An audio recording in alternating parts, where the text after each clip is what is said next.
ഒരു സന്യാസിയുടെ മനസ്സ് പരിശുദ്ധാത്മാവിൻ്റെ ആലയമാകുന്നു.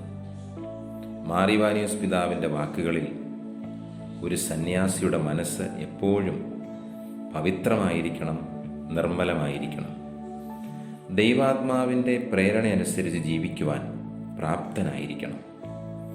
വിശുദ്ധ പൗലോസ്ലീഹ റോമാക്കാർക്കെഴുതിയ ലേഖനത്തിൽ ഇപ്രകാരം പറയുന്നു: ദൈവത്തിൻ്റെ ആത്മാവ് യഥാർത്ഥമായി നിങ്ങളിൽ വസിക്കുന്നെങ്കിൽ നിങ്ങൾ ജഡീകരല്ല, മറിച്ച് ആത്മീയരാണ്. ജഡീകമായി ജീവിക്കുന്നവർ ജഡീയ കാര്യങ്ങളിൽ മനസ്സുവെക്കുന്നു. എന്നാൽ ആത്മീയമായി ജീവിക്കുന്നവരാകട്ടെ ആത്മീയ കാര്യങ്ങളിൽ മനസ്സുവെക്കുന്നു.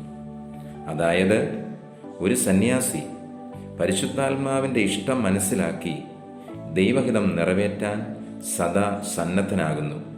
അതുവഴി ആ വ്യക്തി വിശുദ്ധീകരിക്കപ്പെടുന്നു. അദ്ദേഹമായിരിക്കുന്ന സന്യാസ ഭവനം വിശുദ്ധീകരിക്കപ്പെടുന്നു. അദ്ദേഹത്തെ ചുറ്റപ്പെട്ട് കിടക്കുന്ന എല്ലായിടവും വിശുദ്ധീകരിക്കപ്പെടുന്നു.